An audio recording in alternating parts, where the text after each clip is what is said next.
Bonjour à tous, aujourd'hui on se retrouve dans une vidéo qui fait suite à la vidéo d'Audrey V qui a publié une vidéo dans laquelle elle parle du range-aiguille que je lui ai offert. On se retrouve pour vous présenter cet accessoire de couture qui est bien utile puisqu'il s'agit d'un range-aiguille. Avant de vous partager le tuto pour coudre ce range-aiguille, je voulais vous expliquer comment on l'utilise. C'est un range-aiguille que j'ai fait dans le cadre de la formation Modestie Couture à laquelle je suis inscrite, qui est une formation de couture en ligne, et il préconise de coudre ce rangement. Donc je l'ai adapté à mon goût par la suite, mais je vous partage le tuto avec l'accord, bien sûr, des deux profs de Modestie Couture. Alors, comment ça se présente? Tout simplement, vous avez les grosseur des aiguilles en haut et sur le côté le type d'aiguille. Donc là j'ai mis un petit code couleur avec des épingles à tête colorées, voilà. Donc là ici en ce moment rouge, ça veut dire que c'est l'aiguille de ma machine à coudre, et en ce moment il y a une aiguille 80 Microtex, voilà. Les épingles bleues indiquent l'emplacement de mes aiguilles à surjeteuse. Donc là actuellement, j'ai seulement mis une aiguille, donc la deuxième, elle est encadrée par ces deux épingles bleues, et c'est donc une 80 standard, puisque ce sont les aiguilles que j'avais eues directement avec ma surjeteuse, et ce n'est pas tout à fait les mêmes que celles de la machine à coudre. Alors ensuite, eh bien, je range chaque aiguille dans sa catégorie, et puis comme ça je sais exactement ce qui se trouve dans ma machine, et je sais aussi ce qui est à ma disposition, et si j'ai envie d'acheter d'autres types d'aiguilles en fonction de mes besoins, je vois tout de suite ce qui manque. Voilà, donc passons maintenant au tuto pour coudre cet accessoire bien utile. Alors tout d'abord je trace le patron qui est un grand rectangle de 39 cm sur 23, et j'indique sur les bords 14 cm et 11 cm, comme ça m'évite de faire d'autres patrons. Je vais utiliser ces repères pour tracer mes rectangles.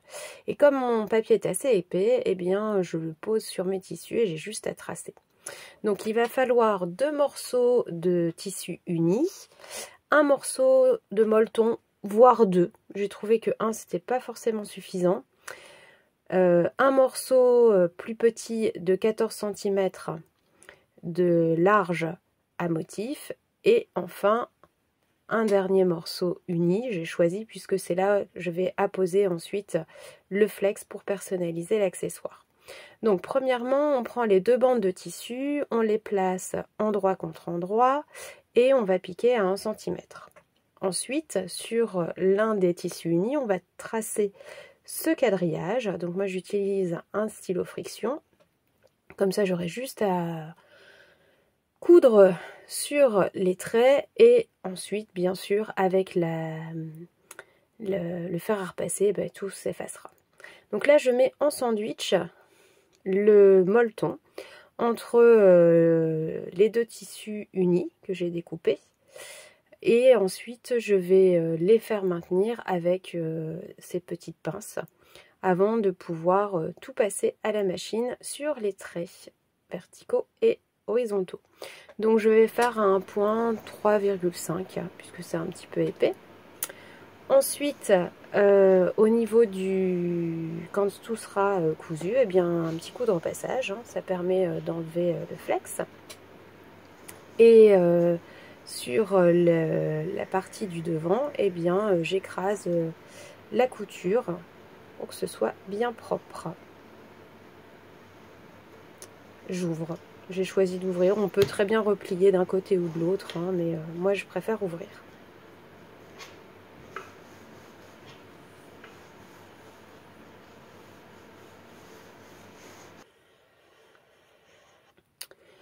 Ensuite, je vais positionner le ruban qui servira à fermer. Alors, je vais en fait tout simplement l'emballer comme si je faisais un petit nœud paquet cadeau pour avoir l'endroit exact du milieu. Et je prends un petit repère. Voilà, je fais un petit nœud et je vais marquer le repère pour pouvoir fixer le ruban sur la couverture du devant. Donc là, je vais faire un repère aussi au milieu de la couverture, sur la tranche en fait, au milieu de la couverture devant, et ensuite ce sera derrière, et là je vais me mettre à 2 cm du bord externe. Hop, je fais mon petit repère.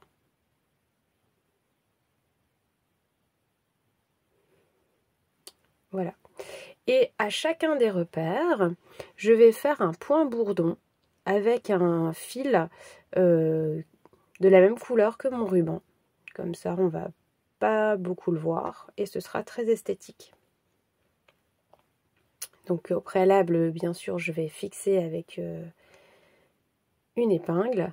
Oui, bien sûr, j'enlève l'intérieur, hein, c'était pour prendre la mesure et être sûr de prendre en compte les épaisseurs que j'avais laissées à l'intérieur. Mais bien sûr, pour piquer, il n'y a pas besoin d'avoir l'intérieur.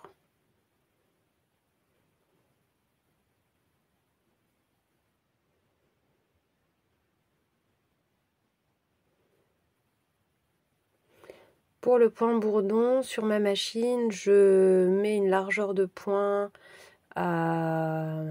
au petit zigzag et je fais une longueur de point de 1,5.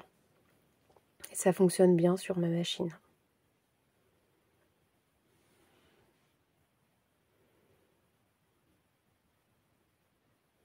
Et voici le résultat.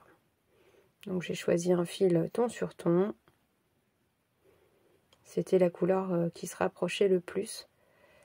À la caméra, elle ressort un peu, mais à l'œil nu, c'est parfait. Et ça permet de bien maintenir les coutures ouvertes également.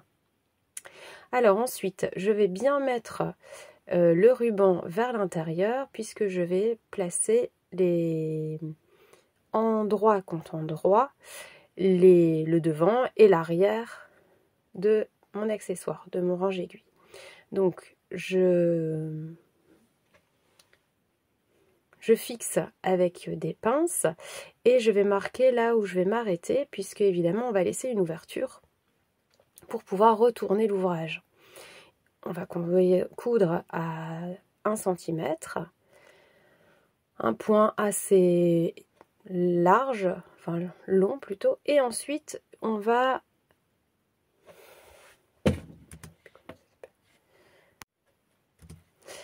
dégarnir. Alors moi j'utilise mes ciseaux cranteurs, comme ça je m'approche vraiment près de l'angle. Je trouvais que c'était une technique qui m'amusait un peu en fait et qui me semblait assez efficace. Donc je fais ça sur les 4 angles et ensuite je vais dégarnir un petit peu sur le côté. Donc je pourrais très bien réutiliser mes ciseaux crantés, mais là je voulais être assez précise, donc j'ai préféré prendre mes ciseaux ordinaires pour les tissus.